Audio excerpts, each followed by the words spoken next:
Okay. So let start. या series मधलं आपला तिसरं युनिट जे आहे एन्व्हायरमेंटल इंजिनिअरिंगचं डिस्ट्रीब्युशन सिस्टम. तिसरं नाही, माझ्या मते चौथं युनिट आहे डिस्ट्रीब्युशन सिस्टम. या डिस्ट्रीब्युशन सिस्टमची टेस्ट तुम्ही दिली असेल. टेस्टवरती आज आपल्याला त्याच्यावेळेला एक्सप्लेनेशन आणि रिव्हिजन दोघही गोष्टी आपण सोबत करतो, ते आज बघायचं.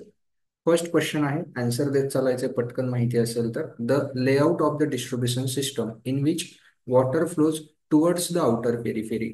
वॉटर जे आहे हे आउटर पेरिफेरी मध्ये ज्या सिस्टम मध्ये फ्लो करतं, या system towards the outer periphery ज्या सिस्टम मध्ये फ्लो करतं त्याला कोणती सिस्टम म्हणतात? Ring system, dead end system, radial system की ग्रिड आयन सिस्टम? बोला पटकन आन्सर द्या. ज्यांना माहिती असेल त्यांनी आन्सर द्यायचं.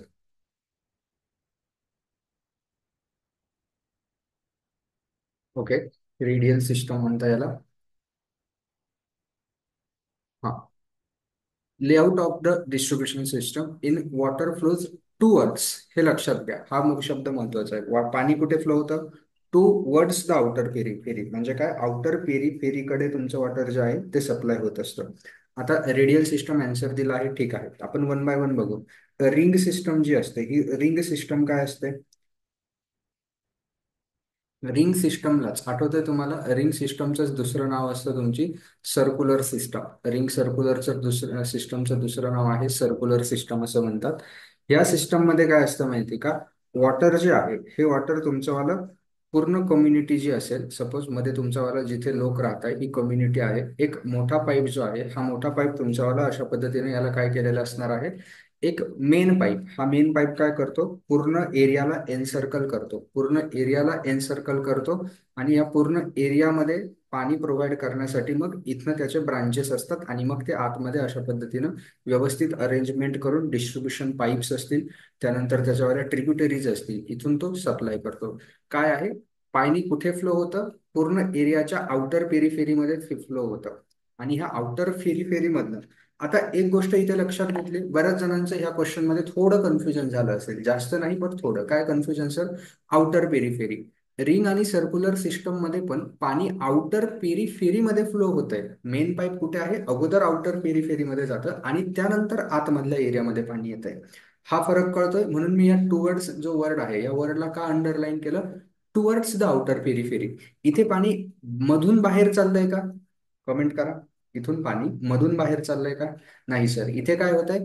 पाणी अगोदर बाहेर फिरतंय रिंग सर्क्युलर सिस्टम मध्ये. आउटर पेरिफेरीमध्ये पाणी आहे, मेन पाईप बाहेरून आहे, या मेन पाईप मधून मग तुम्ही आतमधल्या एरियाला वॉटर हे सप्लाय करतात. हा आहे रिंग सिस्टम आणि रेडियल सिस्टम. मला या दोघा ऑप्शन मध्ये कन्फ्युजन, बाकी दोन तुम्ही कन्फ्युजन करणार नाही मला माहिती आहे, बट रिंग सिस्टम आणि रेडियल सिस्टम मधलं तुम्हाला डिफरन्स समजून सांगायचा होता. या उलट रेडियल सिस्टम काय आहे? रेडियल सिस्टम मध्ये काय होणार आहे? अशा पद्धतीनं एक मेन पाईप असेल आणि ह्या मेन पाईप त्यानंतर एरिया जो आहे हा एरिया तुमचा डिव्हायडेड केलेला असेल. सपोज हा एरिया आपण 4 बॉक्समध्येच डिवाइड करू सध्या पुरता आपल्या अंडरस्टँडिंगसाठी. इथे काय असतं रेडियल सिस्टम मध्ये? इथे पाणी येतं मेन पाईप, इथे पाणी येतं, इथे पाणी येतं आणि इथून रेडियल डायरेक्शनला ते बाहेरच्या बाजूला फ्लो करतं. हा मेन पाईप जो आहे इथे असणार आहे आणि इथून पाणी काय करतं? रेडियल डिरेक्शन मध्ये आउटर पेरिफेरीकडे फ्लो करतं. ही झाली तुमची रेडियल सिस्टम. रिंग सिस्टम आणि रेडियल सिस्टम या दोघांमधला फरक क्लिअर आहे प्रत्येकाला?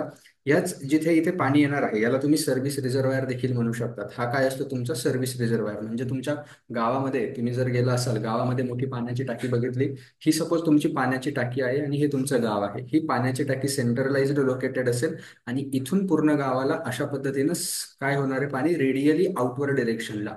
हा जो वर्ड आहे टुवर्ड्स द आउटर पेरिफेरी, हा आहे रेडियल सिस्टमसाठी. मग रिंग सिस्टमसाठी काय आहे? रिंग सिस्टमसाठी अगोदर मेन पाईप पूर्ण आउटर पेरिफेरीला कव्हर करतो आणि आउटर पेरिफेरी करणं टुवर्ड्स द सेंटर पाणी फ्लो करतं. बोला, हा डिफरन्स क्लिअर झाला? कमेंट करत चालायचंय, बोलत चालायचंय. हा बेसिक डिफरन्स क्लिअर झाला प्रत्येकाला? टुवर्ड्स आणि आउटर पेरिफेरी. आणि कारण इथे कन्फ्युजन ह्या दोन ऑप्शन मध्येच होणार आहे की आउटर पेरिफेरी दोघांमध्ये आहे. रिंग सिस्टम मध्ये काय होणार आहे तुमच्यावालं? आउटर कडून मध्ये पाणी येत आहे आणि रेडियल सिस्टम मध्ये आतून टुवर्ड्स द आउटर पेरिफेरी पाणी फ्लो होते. बाकी डेड एंड सिस्टम सगळ्यांना माहिती आहे. डेड एंड सिस्टम काय असते? डेड एंड सिस्टम मध्ये कुठल्याही प्रकारचं नियोजन नसतं, कुठल्याही प्रकारचं प्लॅनिंग नसतं. यामध्ये काय करतात? पाईप, हा इथे एखाद्याने घर बांधलं, त्याला हे पाणी दिलं. इथं एखाद्याने घर बांधलं, इथे काय दिलं? पाणी दिलं. इथे एखाद्याने घर बांधलं, इथे पाणी दिलं. म्हणजे डायरेक्ट इथे डेड एंड असतो. इथे तुमचं पाणी काय होतं? स्टॉप होऊन जातं. मग डेड एंड सिस्टमचं दुसरं नाव लक्षात ठेवा. नाव इम्पॉर्टंट आहे. ट्री सिस्टम देखील याला म्हणतात. डेड एंड सिस्टमचा एक डिसएडव्हान्टेज मी तुम्हाला शिकवताना सांगितलं होता डिटेल लेक्चरमध्ये. काय सांगितलं होतं डेड एंड सिस्टमचा डिसएडव्हान्टेज, मेजर डिसएडव्हान्टेज? या ठिकाणी काय होतं माहिती का तुमचं आलं? डेड एंड असल्यामुळं तुमच्या पाण्यामध्ये रिकंटॅमिनेशन म्हणजे काय? सपोज इथे कॉक बंद करून ठेवला, हे पाणी साचून राहणार आहे. साचून राहिलेल्या पाण्यामध्ये मायक्रो ऑर्गॅनिझम ग्रोथ करण्याचे चान्सेस असतात. का? कारण जो काही तुमचा पाईप आहे, सपोज कास्ट आयर्नचा असेल, त्याच्यावाला जर सपोज करोजन झालं, त्यानंतर वेगवेगळे पाण्यामध्ये असणारे प्रेसिपिटेट, थोडीफार हार्डनेस, कारण आपण ट्रीटमेंटमध्ये पण शिकलोय हार्डनेस ज्यावेळेस रिमूव्ह करतो, पूर्ण हार्डनेस आपण रिमूव्ह करत नाही, थोडी हार्डनेस ही त्याच्यामध्ये शिल्लक राहते. ती हार्डनेस जर सपोज तिथे सेटल झाली, हे डेड एंड सिस्टमचे ऍडव्हान्टेजेस आहे. कारण पाणी इथे स्टॅग्नंट फॉर्म मध्ये जर राहिलं तर ते रिकंटॅमिनेट होण्याचे चान्सेस हे असतात. हा डेड एंड सिस्टमचा एक काय होता? डिसएडव्हान्टेज होता. त्यानंतर अजून एक डिसएडव्हान्टेज आठवतो डेड एंड सिस्टमचा. जर फायर लागली, कुठे जर सिटीमध्ये फायर ब्रेकआउट झाली, तर काय होतं? फायर ब्रेकआउट झाल्यानंतर तुमचं वॉटर डिमांड मीट करत नाही, कारण इथे फायर डिमांडसाठी कुठल्याही प्रकारचं प्रोव्हिजन केलेलं नसतं. ही सिस्टम इकडे आहे, हिच्यातून इकडे पाणी येणार नाही, अशा पद्धतीने कुठल्याही प्रकारचं प्रोव्हिजन केलेलं नसतं. आणि जर सपोज इथे काही फॉल्ट झाला ना पाईपलाईन मध्ये, कुठे सपोज हे ब्ल्यू कलरचा पॉईंट मी दाखवला, इथे जर काही फॉल्ट झाला पाईपलाईन मध्ये, हा फॉल्ट रिपेअर करण्यासाठी या सगळ्यांचं कनेक्शन बंद करावं लागतं. हा फॉल्ट रिपेअर करण्यासाठी हे बाकीचे जे आहेत ह्या सगळ्यांचं कनेक्शन हे आपल्याला काय करावं लागतं? बंद करावं लागतं. ही झाली तुमची कोणती system? Dead end system. Dead end सिस्टमचे जे डिसएडव्हान्टेजेस होते ते ओव्हरकम करण्यासाठीच नेक्स्ट सिस्टम आली, तिचं नाव grid iron system. Sir grid iron system याचं दुसरं नाव सांगता येईल कुणाला? रिव्हिजन केली असेल तर ग्रिड आयर्न सिस्टमलाच म्हणतात इंटरलेस्ड सिस्टम. Interlaced system. याचंच तिसरं नाव असतं. काय नाव असतं? रेटिक्युलेशन सिस्टम. Reticulation system. तिघही नाव लक्षात ठेवा. ग्रिड आयर्न सिस्टमला म्हणतात interlaced system, reticulation system. Okay sir, याचा काय ऍडव्हान्टेजेस काय आहेत? जेवढे जेवढे डेड एंड सिस्टमचे डिसएडव्हान्टेजेस होते ते सगळे रिमूव्ह केले कुणी? ग्रिड आयर्न सिस्टमने. ही सिस्टम कशी असते? अशा पद्धतीने मेन पाईप असतो. हा मेन पाईप अशा पद्धतीने पूर्ण एरियाला कव्हर करतो. पूर्ण एरियाला मेन पाईपने कव्हर केलं, मग त्याच्या ब्रांचेस असतात. इथे होतं काय माहिती का? अशा पद्धतीने पाईप प्रोव्हाइड केल्यामुळे पहिला डिसएडव्हान्टेज काय होता? पाणी रिकंटॅमिनेशन होत होतं, पाण्याचं प्रदूषण होत होतं. पाण्याचं प्रदूषण का होत होतं सर? कारण पाणी साचून राहत होतं. या केसमध्ये पाणी साचलंच नाही जात का? कारण पाणी जे आहे हे कंटिन्युअस फ्लो मध्ये असतं. अशा पद्धतीने या सगळ्या सिस्टम मधून पाणी कंटिन्युअसली फ्लो. इथे घरं असतील तर त्या घराला अशी कनेक्शन दिलं जातं, सर्व्हिस कनेक्शन. ते माहिती तुम्हाला, फेअरवेल वगैरे त्याच्यामध्ये प्रोव्हाइड करत असतो आपण, गुजनिक वगैरे, ते आपण मागच्या एका टेस्टमध्ये पण बघितलं होतं. हे सर्व्हिस कनेक्शन. बट मेन ज्या सिस्टम आहेत किंवा या ब्रांचेस आहे यांच्यामधून पाणी नेहमी फिरतं असतं, म्हणून ते पाणी रिकंटॅमिनेट होण्याचे चान्सेस कमी असतात. हा पहिला डिसएडव्हान्टेज रिमूव्ह झाला. दुसरा डिसएडव्हान्टेज काय होता? फायर ब्रेकआउट झाले. सपोज हा जो एरिया आहे त्या एरियामध्ये आग लागली, त्या एरियात आग लागली आणि ह्या इथून तुम्ही काय करताय? ती आग विझवण्यासाठी पाणी घेताय. म्हणजे काय झालं? आता हे इथे पाणी तुम्ही घेताय म्हणून इकडे येणारं पाणी कमी झालं, जिकडे लोकांना पिण्यासाठी पाणी लागत असेल. मग किंवा ह्या एरियामधल्या लोकांचं पिण्याच्या पाण्याची डिमांड कशी फिल करणार? तर इकडे मग मात्र पाणी आपण इकडनं प्रोव्हाइड करणार. कनेक्शनच अशा पद्धतीचे इस्टॅब्लिश केलेले असतात की इकडनं नाही पाणी आलं तर दुसरीकडनं पाणी मिळेल. म्हणून फायर ब्रेकआउट झाली तर त्या केसमध्ये देखील पाणी व्यवस्थित पुरतं. आणि सगळ्यात मेन ऍडव्हान्टेज काय आहे माहिती का या सिस्टमचा? इन केस सपोज इथे डिफेक्ट झाला, इन केस सपोज इथे डिफेक्ट झाला, सर मग इथे असणारं घर जे होतं ना, हे घर, या घराला इकडनं कनेक्शन होतं. मग इथे डिफेक्ट झाला, मग सर ह्या घराचा सप्लाय बंद होईल का डिफेक्ट झाल्यामुळे? किंवा जे काही रिपेअरिंग वर्क असेल, नाही. मग त्या केसमध्ये काय करतात? तात्पुरती सोय करून दिली जाते की इकडनं जी सिस्टम आहे किंवा इकडनं जी सिस्टम आहे, इथून कुठेतरी त्या घराला काय केलं जातं? पाणी प्रोव्हाइड केलं जातं, जे की डेड एंड सिस्टम मध्ये करता येत नव्हतं. म्हणजे तुमचा पाण्याचा फ्लो हा काय असतो? कंटिन्यू असतो. हा एक मेजर ऍडव्हान्टेज आहे कुणाचा? ग्रिड आयर्न सिस्टमचा. हीच ग्रीन आयर्न सिस्टम जी आहे, ग्रिड आयर्न सिस्टम, हिचीच तयार झाली पुढे जाऊन रिंग सिस्टम. काय तयार झाली? Ring system. म्हणजे काय?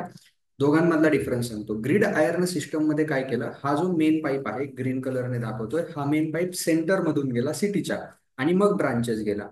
Ring system nature planning same असेल, ऍडव्हान्टेजेस सगळे सेम असतील, फक्त चेंज काय केला रिंग सिस्टम मध्ये. आता परत पाईप मी तुम्हाला ग्रीन कलरने दाखवतोय. रिंग सिस्टम मध्ये मेन पाईप असा गेला आणि त्याच्यामधून पाणी आतमधल्या एरियाज मध्ये आणलं. ही झाली ring system.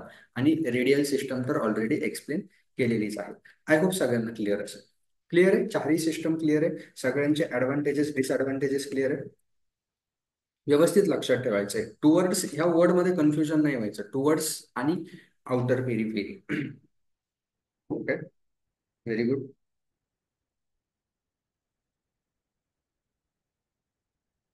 Okay, next question आहे, पिकअप द इनकरेक्ट स्टेटमेंट. अगोदर अशा क्वेश्चन्स मध्ये नेहमी काय विचारलंय त्याला मार्क करून द्यायचं. इनकरेक्ट हवंय, करेक्टला टिक मार्क करायचं, इनकरेक्टला क्रॉस मार्क करायचं. इनकरेक्ट विचारलंय म्हणून ज्या स्टेटमेंटवरती क्रॉस मार्क येईल ते आपलं काय असणार आहे, आन्सर असणार आहे.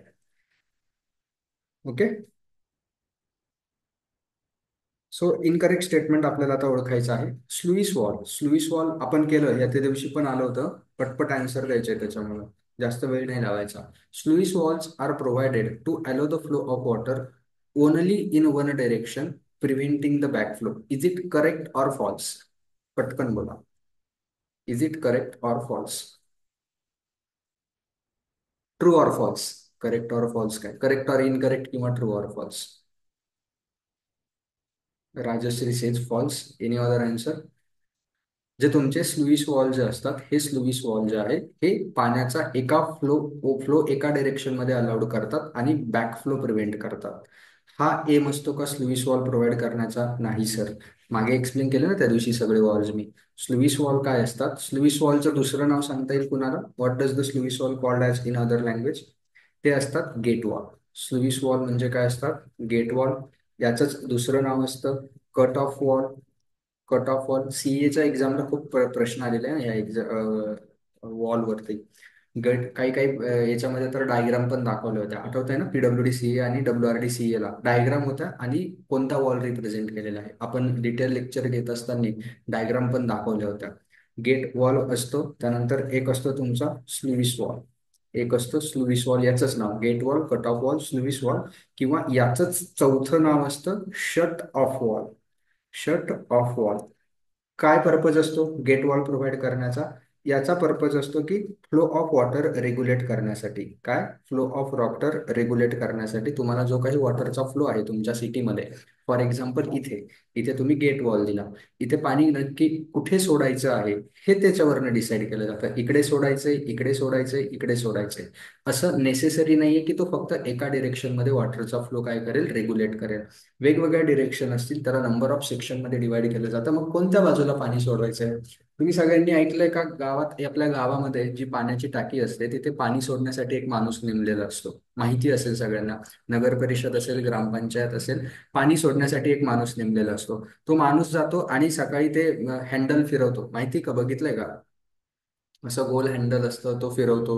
मग कोणत्या एरियामध्ये पाणी चाललं, नगर परिषद असेल तर काय असतं, एरिया वाईज असतं की सकाळी कोणत्या एरियामध्ये जाईल, दुपारी कोणत्या एरियामध्ये जाईल, संध्याकाळी कोणत्या एरियामध्ये जाईल, हे ठरलेलं असतं. म्हणजे तर स्लुईस वॉलने कंट्रोल केलं जातं. मोस्ट इम्पॉर्टंट थिंग, हा स्लुईस वॉल कुठे प्रोव्हाइड केला जातो? स्लुईस वॉलचं लोकेशन सांगता येईल. हा नेहमी समिट पॉईंट वरती प्रोव्हाइड केला जाईल. यावरती क्वेश्चन येऊ शकतो. स्लुईस वॉल हा नेहमी समिट पॉईंट वरती. समिट पॉईंट म्हणजे काय?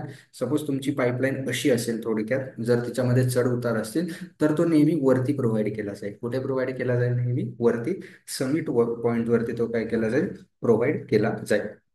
ठीक आहे. त्यानंतर तो ब्रॉन्झ, स्टेनलेस स्टील वगैरे यांचा बनलेला असतो. That is not important. दोनच गोष्टी इम्पॉर्टंट आहे, त्यांचे नावं आणि त्याचं फंक्शन. मेन फंक्शन जे असतं ते वॉटरचा फ्लो कंट्रोल करणं.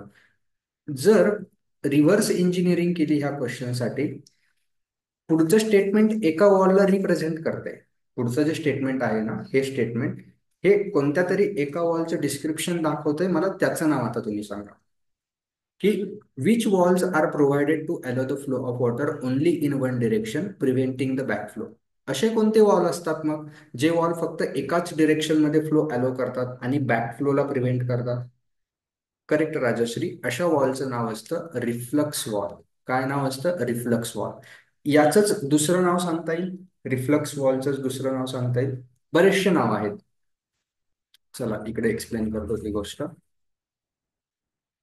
हे गावाकडे ज्यांची विहीर असेल त्यांना माहिती असेल. हे असतात रिफ्लक्स वॉल. रिफ्लक्स वॉललाच म्हणतात non return wall. Non return wall. त्याचंच पुढचं नाव असतं चेक वॉल. चेक वॉल देखील म्हणतात. यालाच फुट वॉल देखील म्हणतात. हे सगळे नावं लक्षात ठेवायचे. Non return wall, reflux wall, foot wall किंवा चेक वॉल. हे जे नावं आहेत हे नावं पाठ करायचे आहेत. याचं एक्झाम्पल काय दिलं, विहीर. गावाकडे विहीर जर असेल तुमच्या, तर तुम्हाला माहिती असेल विहिरीमध्ये एक पाईप असतो आणि पाईपला खाली काय बसलेला असतो, एक वॉल बसवलेला असतो. जनरली गावाकडे ते लोक त्याला फुटबॉल म्हणतात. फुटबॉल नसतो ऍक्च्युली, तो फुट वॉल असतो. माहिती ना, बघितलंय सगळ्यांनी. हा काय करतो, ज्यावेळेस तुम्ही मोटर चालू करतात, इथे मोटर लावलेली असेल, या मोटर मधनं वरच्या डिरेक्शन मध्ये पाणी फ्लो होतं. ज्यावेळेस मोटार बंद होते त्यावेळेस हा वॉल बंद होऊन जातो आणि हे पाणी परत विहिरीमध्ये जात नाही. क्लिअर आहे? बघितलंय सगळ्यांनी फुटबॉल. याचा डायग्राम तुम्ही बघून घ्या, मी लेक्चरमध्ये दाखवलंय, आता परत परत ते नाही दाखवणार. Reflux valve, non return valve, check valve आणि फुटवॉल. काम काय त्याचं, to allow the water flow of water only in one direction. एकाच डिरेक्शन मध्ये पाणी फ्लो करणं आणि बॅक फ्लोला काय करणं, प्रिव्हेंट करणं, हे त्याचं काम असतं. नेक्स्ट आहे एअर वॉल. जे आहेत हे air valves are provided at summits along pipeline to admit or release the air. हे दोन वर्ड इथे ऍडमिट पण आहे आणि रिलीज आहे. पहिली गोष्ट, हे स्टेटमेंट क्लिअर आहे सगळ्यांना? हे करेक्ट स्टेटमेंट आहे. एअर वॉल जे आहेत हे कुठे असतात, समिट पॉइंट वरती असतात. समिट पॉइंट वरती सर तुम्ही सांगितलं की स्लुईस वॉल असतो. यस, हा स्लुईस वॉल जो आहे ना, या स्लुईस वॉलच्या मागे आणि ह्या स्लुईस वॉलच्या पुढे या ठिकाणी एअर वॉल हे प्रोव्हाइड केलेले असतात. स्लुईस वॉलच्या अपस्ट्रीम डिरेक्शनला आणि स्लुईस वॉलच्या डाऊनस्ट्रीम डिरेक्शनला एअर वॉल प्रोव्हाइड केलेले असतात. बरं, आता आन्सर द्या. स्लुईस वॉलच्या अपस्ट्रीम डिरेक्शनला जो असतो हे एअर वॉल. एअर वॉलचे दोन टाईप असतात. हे जे दिलेलं आहे ना, ऍडमिट एअर आणि रिलीज एअर. एक कशासाठी असतो, एअरला आतमध्ये घेण्यासाठी पाईपच्या, आणि एक असतो एअरला रिलीज करण्यासाठी पाईप मधून. मग मला आन्सर द्या, जो एअरला ऍडमिट करतो म्हणजे एअर आतमध्ये घेतो, एअरला ऍडमिट करतो किंवा एअर आतमध्ये घेतो, याचं नाव काय असतं? एअरला आतमध्ये घेतो याचं नाव असतं, आतमध्ये घेतोय ना म्हणून याचं नाव असतं air inlet valve. Air inlet valve हा स्लुईस वॉलच्या अपस्ट्रीमला असतो की डाऊनस्ट्रीमला असतो? Air inlet. हे पाठ नाही करायचं, या गोष्टी पाठ करायच्या नाही. बर सर, ऍडमिट करतोय एअर आतमध्ये केव्हा घ्यावी लागेल? एक्झाम्पल देऊन सांगतो. सपोज हा स्लुईस वॉल आहे जो की पाण्याचा फ्लो कंट्रोल करतो. तो तुम्ही सडनली बंद केला. तो सडनली बंद केल्यामुळे काय होईल, अपस्ट्रीम डिरेक्शन जी आहे या अपस्ट्रीम डिरेक्शनला वॉटर हॅमर क्रिएट होईल. फ्लुइड मेकॅनिक्सची कन्सेप्ट, पाणी सडन थांबवलं तर वॉटर वेव्ह प्रेशर जनरेट होतं आणि त्याला आपण वॉटर हॅमर प्रेशर असं म्हणतो. हे वॉटर हॅमर प्रेशर रिलीज करण्यासाठी इथे काय आहे, यामध्ये जी एअर असणार आहे, आपली इच्छा असते की हे एअर जी आहे ही याच्यातून बाहेर पडावी. ही जी एअर आहे ही एअर याच्यातून बाहेर पडावी पाईपमधून. का? कारण वॉटर हॅमर प्रेशर जनरेट होणार आहे.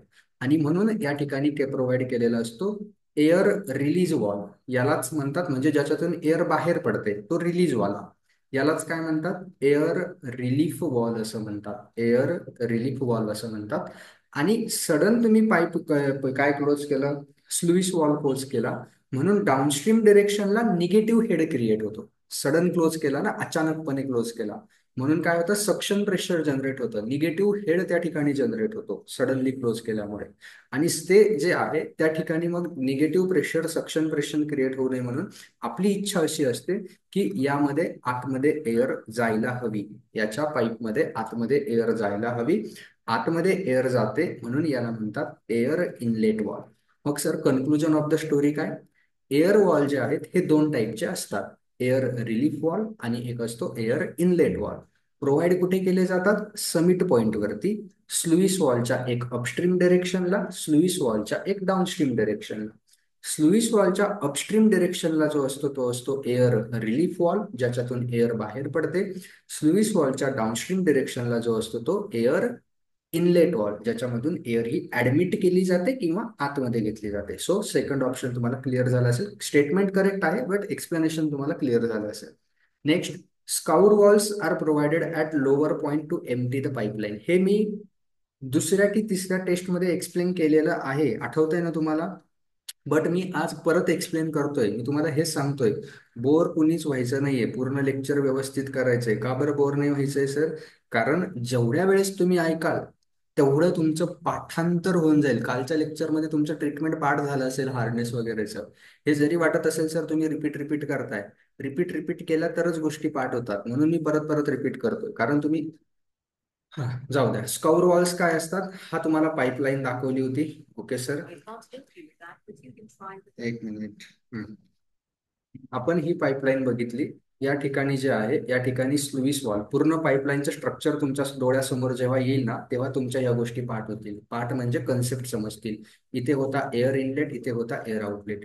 जी सगळ्यात व्हॅली पॉइंट आहे, जो व्हॅली पॉइंट आहे, या व्हॅली पॉइंट वरती तुम्ही प्रोव्हाइड केलेला असतो स्काउर वॉल. चला स्काउर वॉलचं दुसरं नाव सांगा. स्काउर वॉल हे पीडब्ल्यूडी सीएचे फेवरेट क्वेश्चन होते. स्काउर वॉलचं दुसरं नाव आहे ब्लो ऑफ वॉल. आणि त्याचं नाव आहे अजून एक नाव असतं त्याचं, अजून एक नाव काय असतं, अजून एक नाव, व्हेरी गुड राजश्री, एक नाव असतं ड्रेन वॉल. काय नाव असतं? Drain wall. हे तीन नावं लक्षात ठेवायची. हे कशासाठी असतात?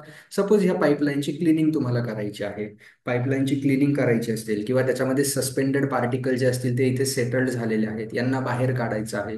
फ्रिक्वेंट क्लिनिंग जे आपण करतो ना, म्हणून हे डाऊनस्ट्रीमला असतात. डाऊनस्ट्रीमला असण्यामागचं कारण काय?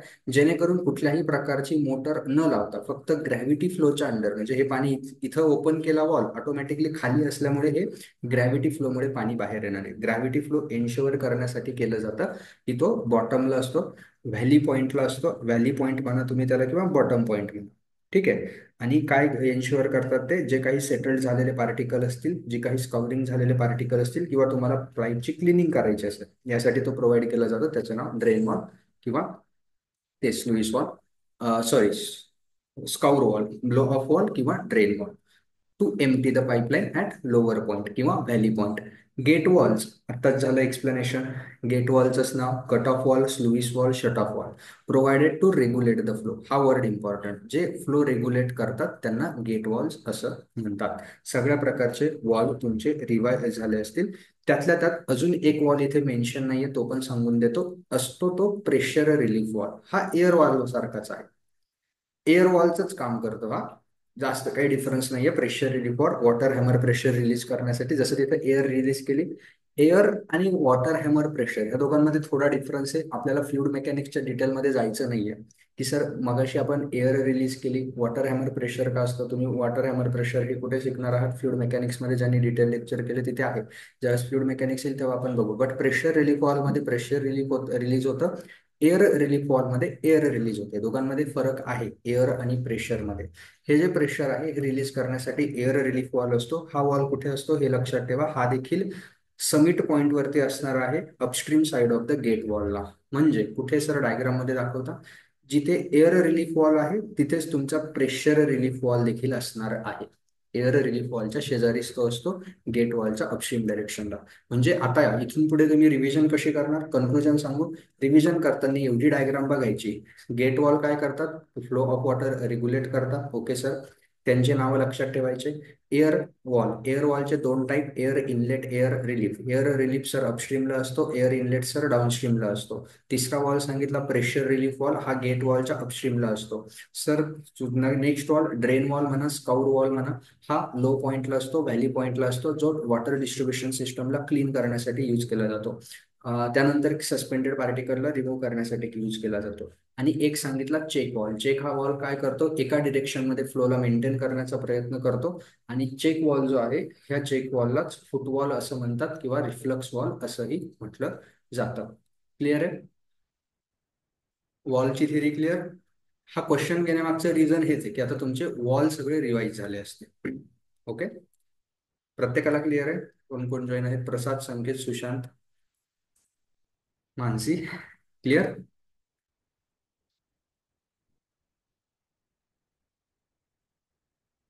Very good. नेक्स्ट. आता बघा, ते मी एक्सप्लेन करण्यामागचं रिझन काय असतं? पुढचा क्वेश्चन एक्सप्लेन करायची गरज उरली का? Air valve in a distribution system are provided at, पटकन आन्सर द्या. Dead end in the water distribution system? No. Junction of main and branch pipes? No. Summit point on the water main? Yes. Place where the pressure is minimum? No. C is the right option. Clear? C is the right option. Yes, very good. गरज आहे explain करण्याची पुन्हा सगळे valve? No sir. Okay, next.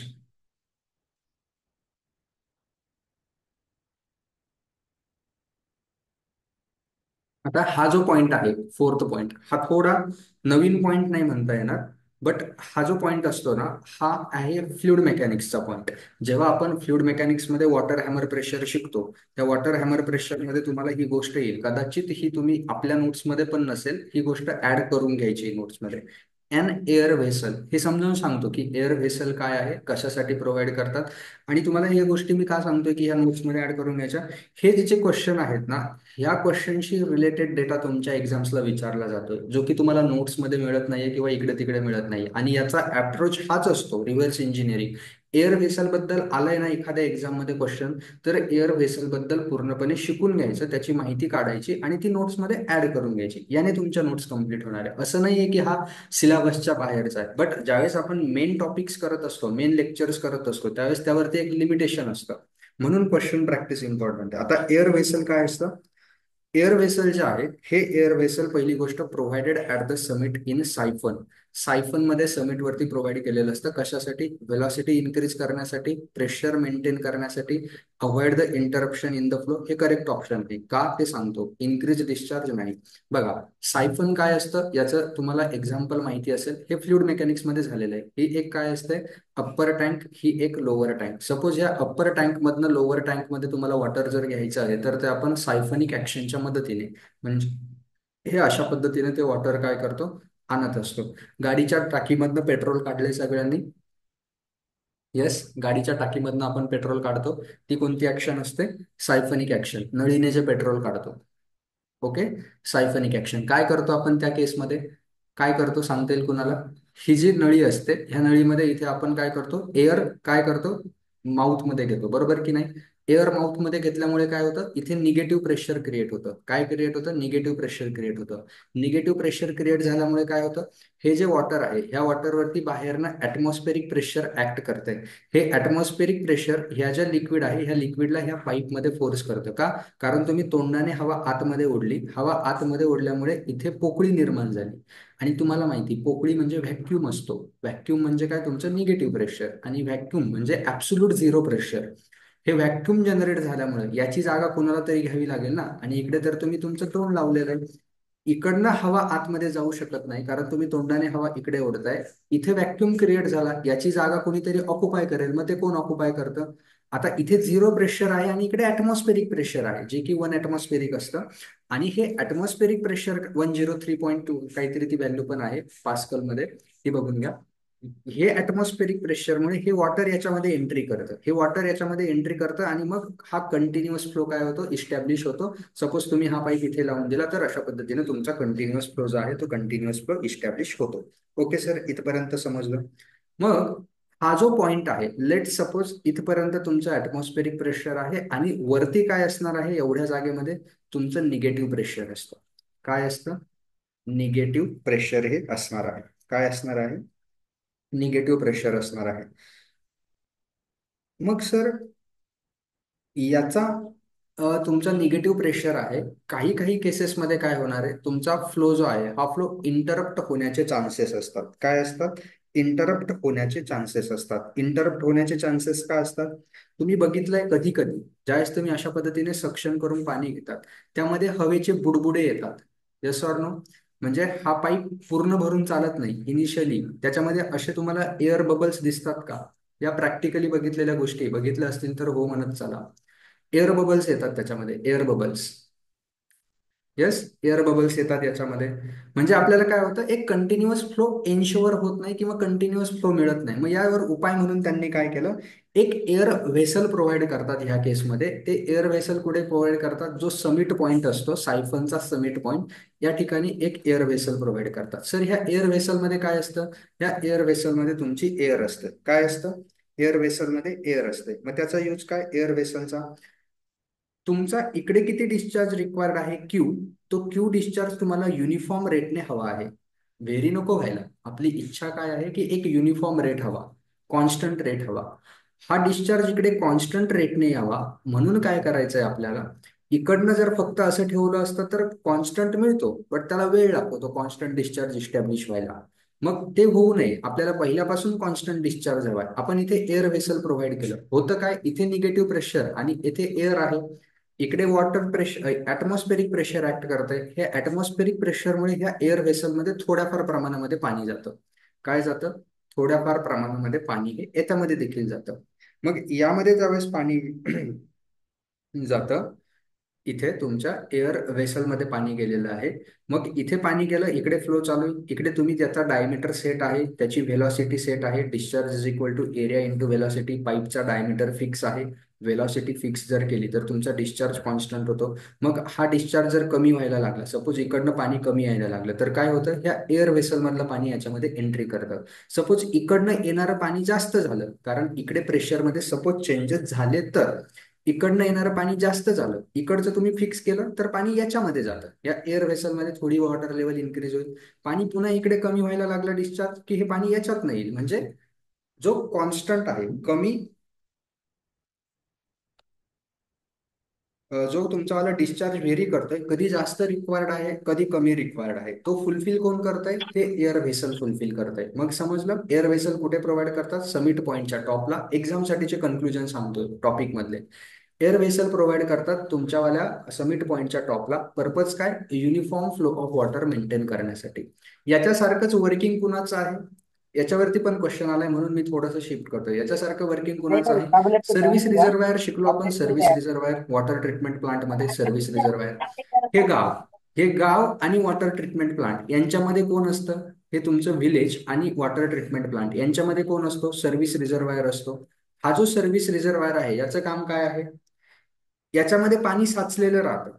इकडची demand constant maintain करण्यासाठी याच्यातून तुम्ही कधी कधी सप्लाय वाढवू शकतात. कमी सप्लाय असेल तर इथे तुमच्याकडे वॉल आहे, तो कमी करू शकतात. कारण इकडनं येणाऱ्या पाण्याचं जे आहे, यावरती आपण डिपेंडंट नाही राहत, आपण सर्व्हिस रिझर्वायर वरती काम करतो. So can I say air vessel is a similar like service reservoir? बोला पटकन. इंजिनिअरिंग सर्व्हिसेसच्या प्रिलिम्सला आलेला क्वेश्चन आहे. This air vessel is similar in function to the service reservoir. Service reservoir काय करतं? Constant flow of water maintain करतं. Air vessel काय करतं? Constant flow of water maintain करतं. हे असे स्टेटमेंट बेस्ड क्वेश्चनचा अप्रोच असतो. त्यामागे कन्सेप्ट असते, आपण ती शिकत नाही. Can I say air vessel जी आहे, air vessel operates in a similar manner to service reservoir. ठीक आहे, इथे पॉझिटिव्ह प्रेशर असणार आहे, इथे निगेटिव्ह प्रेशर आहे, बट त्यांचं ऑपरेशन फंक्शन एकच आहे, to maintain the constant flow of water. Clear? So an air vessel is provided. हा क्वेश्चन सगळ्यांनी आपल्या ज्या नोट्स आहेत, मेन नोट्स, त्या नोट्समध्ये ऍड करून घ्यायचा आहे. कराल ऍड. खाली एअर व्हेसल टाकायचं, एवढंच लिहायचं. Air vessel provided at summit point in a siphon to avoid the interruption in the flow or to maintain the constant discharge. Increase discharge नाही, to maintain the constant discharge, that means avoid the interruption in the flow. Clear आहे?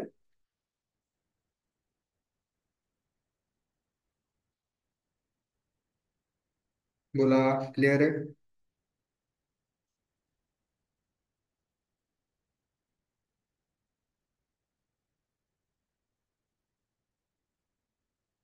Very good. Next question.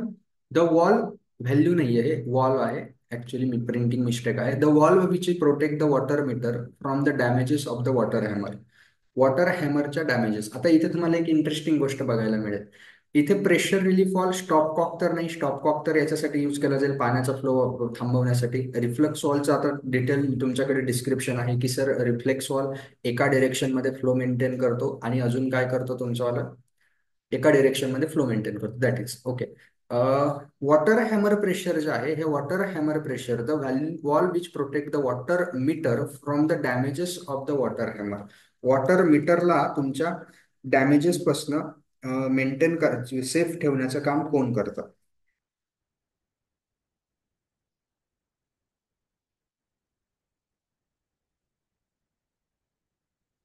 याचं answer आहे water hammer wall. काय नाव आहे? Water hammer wall. Sir तुम्ही आता सांगितलं होतं प्रेशर रिलीफ वॉल पण वॉटर हॅमर प्रेशर पासून.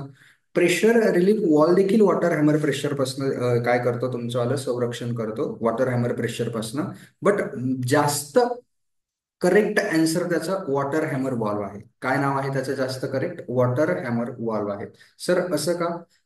प्रेशर रिलीफ वॉल्व हा वॉटर हॅमर जे आहे, ह्या वॉटर हॅमर प्रेशर पासून संरक्षण तर करतोच, बट कधी कधी वॉटर हॅमर प्रेशर नसतं, बट आपल्याला पाईप मधलं प्रेशर हे मेंटेन करायचं असतं. म्हणजे सर सपोज 50 तुमचं न्यूटन पर मीटर स्क्वेअर एवढं प्रेशर तुम्हाला मेंटेन करायचंय. ते प्रेशर 52 न्यूटन पर मीटर स्क्वेअर झालं पाईपमध्ये. मी तुम्हाला एक्झाम्पल देऊन सांगतोय. हे का झालं? हे सडन क्लोजमुळे नाही झालं. पाईप तुम्ही सडन क्लोज केलं म्हणून नाही झालं. पाईप सडन क्लोज केला म्हणून 50चं 52 नाही झालं. बट काही रिझन्स असतील, ज्या ठिकाणून तुम्ही पाणी सोडलेलं आहे, सोर्स जो होता त्या सोर्समध्ये काही चेंजेस आले. हे चेंजेस अकोमोडेट करण्यासाठी देखील प्रेशर रिलीफ वॉल्व यूज केला जातो. वॉटर हॅमर प्रेशर नाही आलं म्हणजे तुम्हाला पाईपलाईन ड्रॉ करून दाखवतो, अजून क्लिअर होईल. हा पाईप आहे आणि ह्या पाईपमध्ये काय झालं की अगोदर 50चा प्रेशर जे आहे, एक्झाम्पल देतोय फक्त, 50 न्यूटन पर मीटर स्क्वेअर एवढ्या प्रेशरने पाणी फ्लो होत होतं. अनसर्टन चेंजेस तुमच्या ओरिजिन सोर्सला झाले, त्यामुळे हे प्रेशर 52 न्यूटन पर एम स्क्वेअर वरती गेलं. हे जे रिलीज झालेलं प्रेशर आहे हे आपल्याला मेंटेन करायचं आहे. आपल्याला 50च मेंटेन करायचं आहे, कारण पाईपचं मटेरियल तेवढंच प्रेशर बिअर करू शकतं. इथे कुठल्याही प्रकारचा वॉल वगैरे काही नाहीये. पण प्रेशर इन्क्रीज झालं मग 2 पर मीटर स्क्वेअर हे 2 न्यूटन पर स्क्वेअर हे प्रेशर रिलीज करावं लागेल. त्याच्यासाठी देखील प्रेशर रिलीफ वॉलचा यूज केला जातो. त्याच्यासाठी देखील प्रेशर रिलीफ वॉलचा यूज केला जातो. म्हणजे प्रेशर रिलीफ वॉल हा प्रेशर मेंटेन करण्यासाठी यूज केला जातो. हा वॉटर हॅमर पासनं तो संरक्षण देईलच. म्हणजे सर पाईप आहे, पाईपमध्ये आता इथे वॉल्व आहे. हा वॉल्व तुम्ही सडनली क्लोज केला, अगोदर 50 होतं, सडन क्लोज केल्यामुळे 55 झालं. इथे तुम्ही प्रेशर रिलीफ वॉल लावला तरी चालेल, वॉटर हॅमर वॉल देखील येतात. वॉटर हॅमर वॉल लावला तरी चालेल. बट वॉटर हॅमर वॉल जो आहे तो फक्त आणि फक्त वॉटर हॅमर प्रेशर रिलीज करण्याचंच काम करतो. प्रेशर रिलीफ वॉल जो आहे हा वॉटर हॅमर प्रेशर तर रिलीज करूच शकतो, त्यासोबत तो पाईप मधलं प्रेशर मेंटेन करण्याचं देखील काम करतो. एक्झाम मध्ये अपेक्षित काय आहे particularly? The valve which protect the water meter from the damages of the water hammer. Water hammer हा पर्टिक्युलर क्वेश्चन त्यांना विचारायचा की वॉटर हॅमर पासून कोण संरक्षण करतो? तर तुमचा वॉटर हॅमर वॉल हे करेक्ट आन्सर आहे. जसं काल आपण डिस्कस केलं होतं. दोन ऑप्शन ज्यावेळेस तुम्हाला वाटतात, हे तुमच्या WCD वगैरे एक्झाम मध्ये झालंय, सर दोन इलिमिनेट होतात, दोन झाले eliminate. Sir pressure relief wall पण प्रेशर रिलीज करतो, वॉटर हॅमर वॉल पण प्रेशर रिलीज करतो. बट वॉटर हॅमर वॉल जो आहे हा फक्त आणि फक्त वॉटर हॅमर प्रेशरच रिलीज करतो. प्रेशर रिलीफ वॉल हा वॉटर हॅमर प्रेशर सोबतच, त्याच्या सोबतच प्रेशर मेंटेन करण्याचं देखील काम करतो. म्हणून जास्त ऍक्युरेट आन्सर कोणतं आहे? सर वॉटर हॅमर वॉल हे जास्त ऍक्युरेट आन्सर आहे. क्लिअर आहे? हे असे क्वेश्चन कसे टॅकल करायचे क्लिअर होत आहे? आणि मग अशा क्वेश्चन वरती ना हे घेतो आपण, ऑब्जेक्शन घेतात, केसेस होतात की सर हे क्वेश्चन तुमचे चुकले की काय. ठीक आहे, नेक्स्ट क्वेश्चन, पाचवा क्वेश्चन बघा. सहावा क्वेश्चन.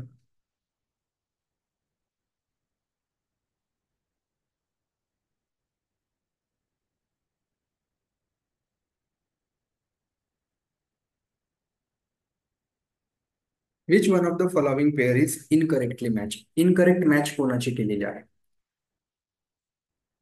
ओके, एक एक रीड करत जाऊ. Surge arrester, control of water hammer in pipelines, बघू आपण हे.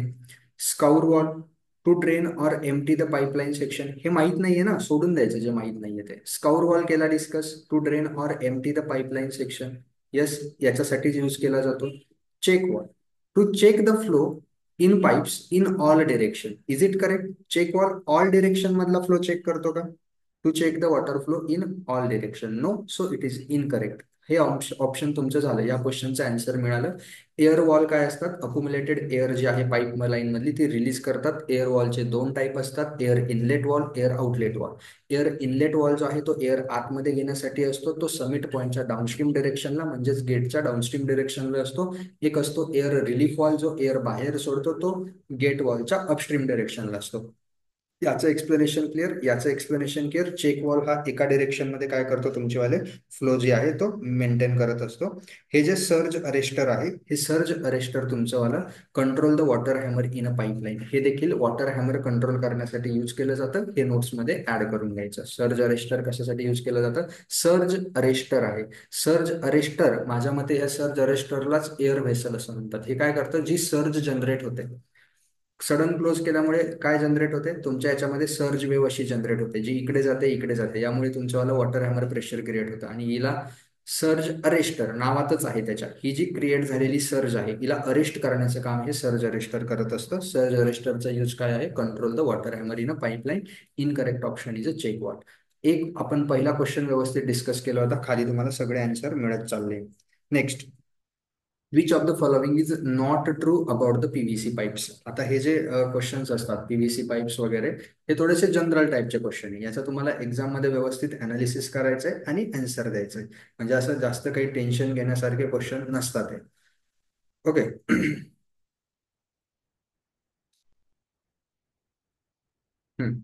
पीव्हीसी पाईप बद्दल ट्रू काय नाहीये? They have good insulation properties. PVC pipe कडे काय असतं त्यांच्या म्हणण्यानुसार? गुड इन्सुलेशन प्रॉपर्टीज असतात. एक मिनिट हा. पीव्हीसी पाईप जे आहेत यांच्याकडे गुड इन्सुलेशन प्रॉपर्टीज आहे. Hence the temperature of water passing through such a pipe is not affected by the outside temperature. PVC म्हणजे पॉलीव्हिनिल क्लोराईड, जे प्लास्टिक तुम्ही बघितलेलं असेल तुमच्या घरामध्ये पीव्हीसी पाईप यूज केलेले असतील. पीव्हीसी पाईपमुळे काय होतं माहितीये का, त्यांच्याकडे इन्सुलेशन, प्लास्टिकची इन्सुलेशन प्रॉपर्टी चांगली आहे. It is a bad conductor of electricity, it is a bad conductor of heat. त्यामुळे तुमचं जनरली काय होत नाही, पाण्यावरती त्याचा जास्त इफेक्ट होत नाही. टेम्परेचर जे आहे त्या टेम्परेचरवरती बाहेरच्या तापमानाचा परिणाम देखील होत नाही. So it is the correct. आपल्याला नॉट ट्रू शोधायचं आहे. ते possess high Hazen William constant and it result in adoption of smaller size of the PVC pipe compare to other conventional material. हे करेक्ट आहे, हे लिहून घ्यायचंय नोट्समध्ये. याच्यात जास्त डिटेलमध्ये जायचं नाही. हेझन विल्यम कॉन्स्टंट, तुम्हाला जर आठवत असेल तर मी काय शिकवत असताना हेझन विल्यमचा एक फॉर्म्युला लिहून दिलेला आहे. तो खूप मोठा फॉर्म्युला आहे. जसा डिस्चार्जचा तुमचा फॉर्म्युला आहे ना, 1/n into R raise to the power 2/3 into S raise to the power 1/2, असाच एक हेझन विल्यमचा, इथे जसा हा मॅनिंग्स कॉन्स्टंट आहे, असाच तुमचा एक हेझन विल्यमचा फॉर्म्युला आहे डिस्चार्जसाठीचा. FM मध्ये जनरली आपण तो शिकतो. बट आपण तो पण घेतला नव्हता डिटेलमध्ये लेक्चर करत असताना. का? कारण त्यावरती क्वेश्चन सहजासहजी विचारले जात नाही. बट हेझन विल्यमचा फॉर्म्युला मी तुम्हाला, आता मला आठवणार पण नाही तो, कारण तो मोठा फॉर्म्युला आहे, तो तुम्हाला विचारणार पण नाही. बट तसा मॅनिंगचा आहे, 1/n into R raise to the power 2/3 A/n into S raise to the power 1/2, किंवा जसं चेजिसचा आहे C into under root of RS. हे जे फॉर्म्युला आहे तसाच हेझन विल्यमचा एक फॉर्म्युला आहे. जसा इथे चेजिस कॉन्स्टंट आहे, जसा इथे मॅनिंग्स कॉन्स्टंट आहे, तसाच एक हेझन विल्यमचा कॉन्स्टंट असतो. तो हेझन विल्यमच्या फॉर्म्युल्यामध्ये आहे. ते गरज नाहीये, हे लक्षात ठेवा. पीव्हीसी पाईपचा हेझन विल्यम कॉन्स्टंट आहे हा हाय असतो. आणि हा हेझन विल्यम कॉन्स्टंट हाय असल्यामुळे तुमचावाला डिस्चार्ज जो आहे, हा डिस्चार्जची व्हॅल्यू तुम्हाला जास्त मिळते, पाईपचा डायमीटर छोटा ऍडप्ट केला तरी. हे समजून घ्या फक्त. काय? हेझन विल्यमचा कॉन्स्टंट जास्त आहे याचा अर्थ काय, तुम्हाला डिस्चार्जची व्हॅल्यू जास्त मिळते. For what? Smaller size of the pipe, smaller size of the PVC pipes compare to other conventional material. आणि इट इज ऑबियस. थोडंसं जनरल जरी विचार केला, मला सांगा, पीव्हीसी पाईप जे असतात ते गुळगुळीत असतात. पीव्हीसी पाईप आणि आरसीसी पाईप, आरसीसी म्हणजे रेनफोर्स सिमेंट कॉन्क्रीटचा पाईप किंवा कास्ट आयर्नचा पाईप, यांच्यापैकी तुम्हाला काय वाटतं कोणामध्ये डिस्चार्ज व्यवस्थित होईल? लेस रेजिस्टन्स कोण ऑफर करेल? पीव्हीसी पाईप हे लेस रेजिस्टन्स ऑफर करतात, आणि पीव्हीसी पाईप लेस रेजिस्टन्स ऑफर करतात म्हणून त्यांच्यामध्ये डिस्चार्ज देखील जास्त असतो दॅन आरसीसी आणि कास्ट आयर्न पाईप. म्हणून स्मॉल साईजचे पीव्हीसी पाईप हे यूज करू शकतो आपण बाकीच्या कन्व्हेन्शनल मटेरियल पेक्षा. हे ट्रू आहे. नेक्स्ट आहे, they possess low coefficient of expansion as compared to the cast iron or galvanized iron pipe. काय आहे? त्यांच्याकडे जो काही कोएफिशियंट ऑफ एक्सपान्शन आहे, हा कास्ट आयर्न किंवा गॅल्वनाइज्ड आयर्न पेक्षा लो कोएफिशियंट ऑफ एक्सपान्शन. हे फॉल्स आहे. तुम्ही बघितलंय प्लास्टिकच्या, आता पीव्हीसी मटेरियल नाही बट प्लास्टिकच्या पिशव्या तुम्ही हीटमध्ये ज्यावेळेस जाळतात, ती एक्सपांड होते खूप जास्त.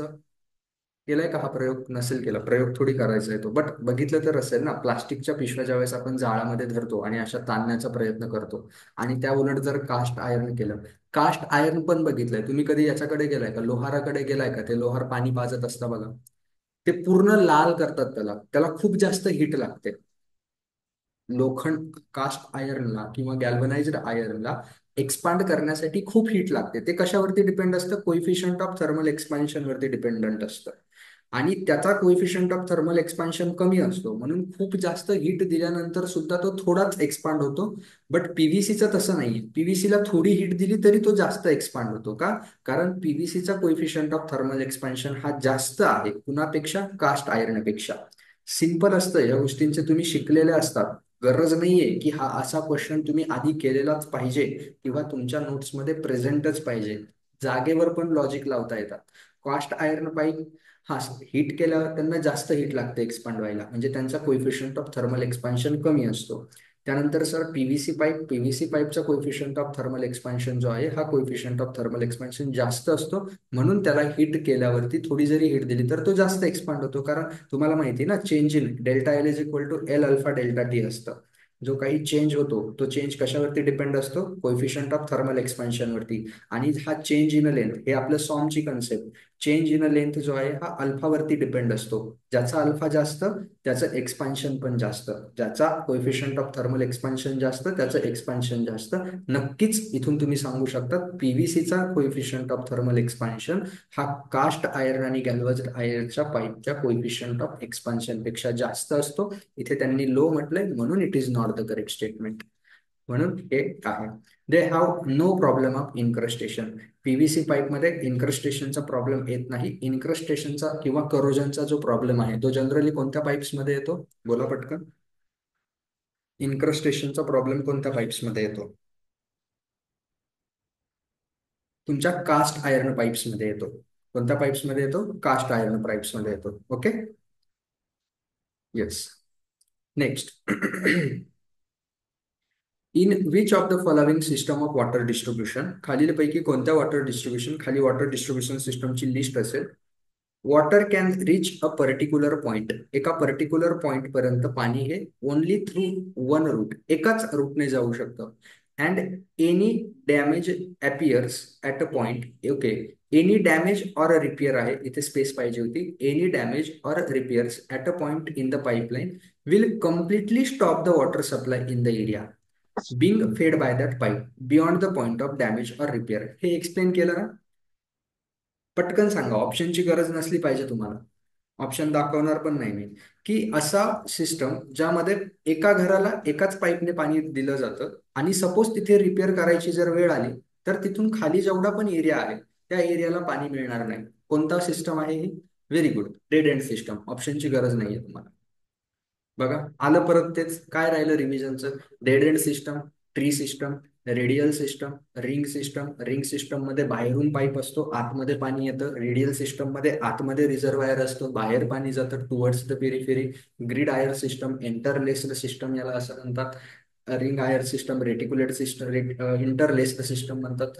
त्याच्यामध्ये मेन पाईप मधून गेलेला आहे, पूर्ण एरियामध्ये वॉटर डिस्ट्रीब्युशन केलं जातं अँड ऑल थिंग्स. सोपं असतं. बघा, the wall use for the prevention of reversal of flow in a pipeline. बोला पटकन. एअर वॉल कशासाठी? सर नाही. एअर प्रेशर रिलीज किंवा ऍडमिट करण्यासाठी.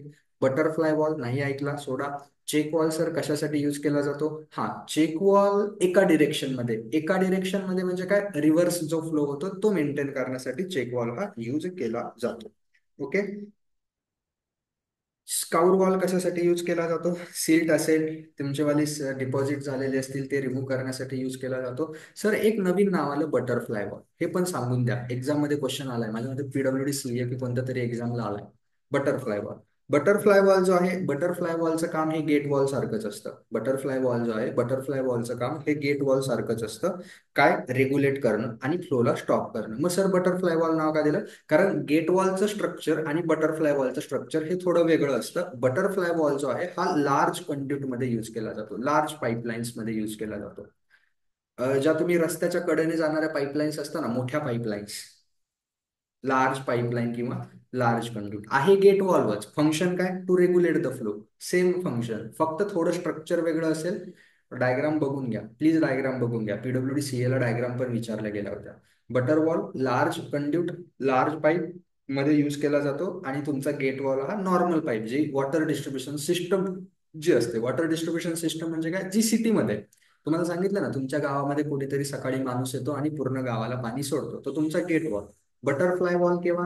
ज्यावेळेस रस्त्याच्या कडेने पाईपलाईन चालली आहे, खूप एका ठिकाणाहून दुसऱ्या ठिकाणी पाणी न्यायचंय, मग अशा केसमध्ये तुम्ही गेट वॉल मॅन्युअली ऑपरेट तर नाही करू शकत. त्या केसमध्ये बटरफ्लाय वॉल प्रोव्हाइड केला जातो. म्हणजे ह्या गोष्टी तुम्हाला क्वेश्चन्स मधूनच शिकायला मिळतील. नंबर ऑफ क्वेश्चन जेवढे जास्त सॉल्व्ह कराल, ही एक गोष्ट. मी जे जे मार्क करून देतोय आजच, कंटाळा करायचा नाही. लेक्चर संपल्यानंतर या गोष्टी आजच नोट्समध्ये, सर टीपीए ला कामात येईल का, टीपीए ला कामात येईल, सर बीएमसी ला कामात येईल का, बीएमसी ला कामात येईल. ज्या पण एक्झाम आज नंतर द्याल, तर सगळ्या एक्झाम मध्ये कामात येईल. नोट्स परिपूर्ण बनवत चाल.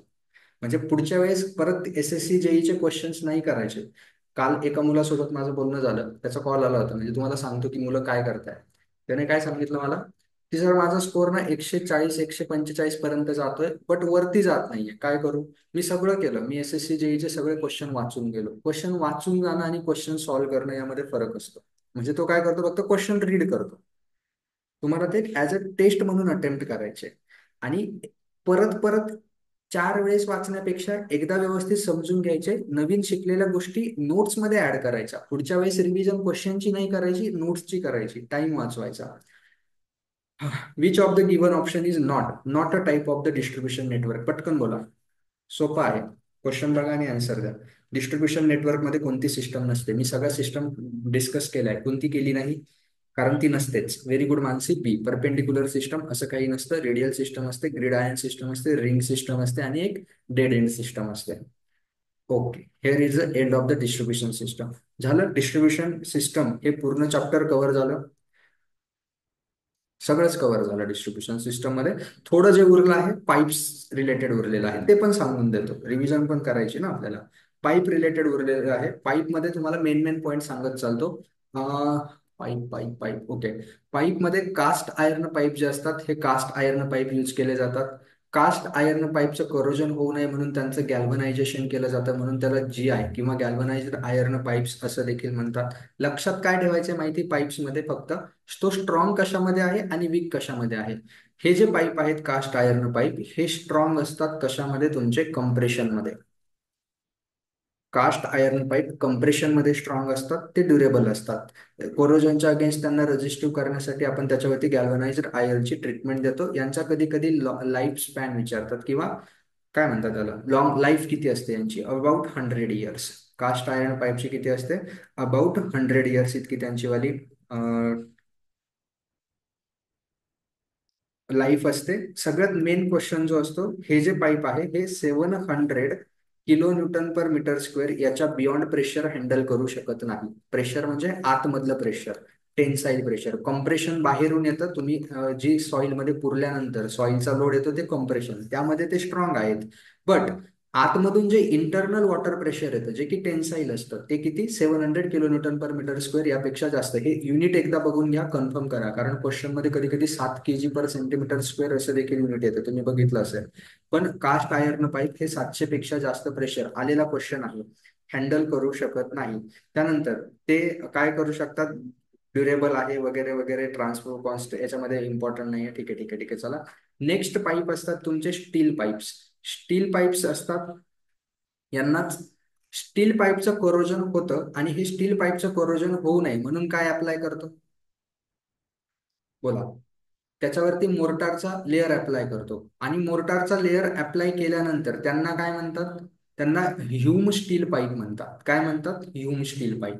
आता steel steel is strong in tension, म्हणून स्टील पाईप जे आहेत हे स्टील पाईप टेन्शन मध्ये स्ट्रॉंग असतात. Strong in tension. आणि टेन्शन मध्ये स्ट्रॉंग असल्यामुळे ते हाय वॉटर प्रेशर बिअर करू शकतात. ते काय करू शकतात, हाय वॉटर प्रेशर म्हणजे आतमधल्या पाण्याचं जास्त प्रेशर काय करू शकतात, बिअर करू शकतात. ओके. नेक्स्ट असतात तुमचे तिसरे पाईप जे असतात, ते असतात आरसीसी पाईप. सगळ्यांना माहिती आहे. कास्ट आयर्न पाईप कम्प्रेशन मध्ये स्ट्रॉंग होते. स्टील पाईप वॉटर प्रेशर म्हणजे कशामध्ये स्ट्रॉंग होते, तुमचे टेन्शन मध्ये स्ट्रॉंग होते. आरसीसी सिमेंट पण आहे, कॉन्क्रीट पण आहे आणि स्टील पण आहे. हे कम्प्रेसिव्ह लोड आणि हाय वॉटर प्रेशर दोघांचं फ्युजन झालं. म्हणजे आपल्याला हे पण स्ट्रॉंग हवंय, याच्यामध्ये पण स्ट्रॉंग हवंय. So they are strong in compression as well as pressure. ते जास्त कम्प्रेसिव्ह लोड पण घेऊ शकतात आणि प्रेशर पण घेऊ शकतात.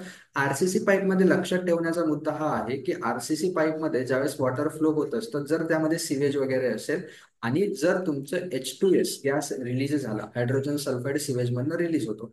हा हायड्रोजन सल्फाईड या क्राऊनचं काय घडवून आणत असतो, करोजन घडून आणतो. हा इम्पॉर्टंट पॉईंट लक्षात ठेवण्यासारखा आहे. बाकी काही नाही, बाकी झालं. बाकी विट्रीफाईड क्ले पाईप असतात. हे विट्रीफाईड क्ले पाईप स्मूथ असतात, त्यामुळे त्यांच्यामध्ये डिस्चार्ज कॅरिंग कॅपॅसिटी जास्त असते. करोजनला रेझिस्टिव्ह असतात. विट्रीफाईड पाईपमध्ये आपण काय करू शकतो, ते ब्रिटल असतात, त्यामुळे ते जनरली तुटतात लवकर. विट्रीफाईड पाईप काय असतात तुमचे, ब्रिटल असतात, ते लवकर तुटतात. त्यानंतर अस्बेस्टॉस सिमेंट पाईप, एसी पाईप्स, हे लाईट वेट असल्यामुळे ट्रान्सपोर्टेशन कॉस्ट कमी असते. करोजनला रेझिस्टिव्ह असतात. ते आपल्याला बेंड पण करता येतात थोड्याफार प्रमाणामध्ये, आणि त्यांची स्मूथ असल्यामुळे डिस्चार्ज कॅरिंग कॅपॅसिटी ही जास्त असते. हे झालं तुमचं पाईपची रिव्हिजन. मी तुम्हाला सांगतोय की डिस्ट्रीब्युशन सिस्टम जे आहे, या डिस्ट्रीब्युशन सिस्टम टॉपिकमध्ये कोणकोणते पॉईंट करायचे असतात. एक असतो पाईप्स, ज्याची रिव्हिजन आपण आता केली. वॉल वॉल आपण डिटेलमध्ये केले. त्यानंतर नेक्स्ट असतं तुमचं डिस्ट्रीब्युशन सिस्टमचे टाईप्स. डिस्ट्रीब्युशन सिस्टमचे टाईप डेड एंड, त्यानंतर ग्रीड आयर्न सिस्टम, त्यानंतर असते तुमची रिंग सिस्टम, त्यानंतर असते तुमची रेडियल सिस्टम, आणि लास्टचा टॉपिक असतो डिस्ट्रीब्युशन सिस्टम मधला सर्व्हिस कनेक्शन, जे तुमच्या घरामध्ये येतं. हे नाव लक्षात असू द्या. सर्व्हिस कनेक्शन मध्ये फेऱ्यूल असतं, सर्व्हिस कनेक्शन मध्ये गुजनेक असते, सर्व्हिस कनेक्शन मध्ये सर्व्हिस पाईप असतो, क्रमवार असतात ते. त्यानंतर स्टॉप कॉक असतो, आणि स्टॉप कॉक नंतर तुमचं प्रोव्हाइड केलेलं असतं वॉटर मीटर. याची फक्त सगळ्यांनी एकदा डायग्राम बघून घ्या. इंटरनेटवरती बघा, कुठेही बघा, की कशानंतर काय जोडलेलं असतं आणि त्याचं नेचर शेप कसा असतो. क्लिअर आहे? वॉटर डिस्ट्रीब्युशन सिस्टम क्लिअर आहे का प्रत्येकाला? बोला. Is it clear? झाली पूर्ण रिव्हिजन वॉटर डिस्ट्रीब्युशन सिस्टमची. नोट्स, एवढे क्वेश्चन आणि याचं एक्सप्लेनेशन, याच्या व्यतिरिक्त जास्त करायची गरज नाहीये टीपीए साठी. नंतर हवं तर मग स्टेट, कारण नंतर तर येणार आहे, स्टेट पण येणार आहे, ईएससी पण येणार आहे. एकदा कल्पना करून बघा, ज्या दिवशी तुमचे स्टेटचे क्वेश्चन्स होतील, ज्या दिवशी ईएससीचे क्वेश्चन होतील, ज्या दिवशी तुमचे एसएससी जेईचे प्रत्येक सब्जेक्टचे क्वेश्चन होतील, त्या दिवशी तुम्हाला बाकी नोट्स रेफर करायची गरज सुद्धा उरणार नाही. सो वॉटर डिस्ट्रीब्युशन सिस्टम या ठिकाणी कम्प्लीट झालं. नेक्स्ट आहे आपलं, नेक्स्ट कशावरती होतं, वेस्ट वॉटरच्या कॅरेक्टरिस्टिक. एक काम करा, हे लेक्चर मी बंद करतोय. का बंद करतोय? कारण आपल्याला ही रेकॉर्डिंग त्या टेस्टच्या खाली टाकायची. सेम लिंक वरती परत जॉईन करायचं, चालेल? कारण मग मला ते ऍप वरती टाकायला सोपं जाईल. तुम्हाला टेस्ट आपण सेपरेट केलंय ना, म्हणून हे लेक्चर मीटिंग लिव्ह करायची, मी बंदच करतोय. पुन्हा सेम लिंक आहे, लगेच लगेच. एक 2 मिनिटाचा ब्रेक घ्या, जास्त नाही, 2 ते 3 मिनिटाचा. 7:02 झाले, 7:05 पर्यंत करा. ओके, पण सगळ्यांनी करा जॉईन.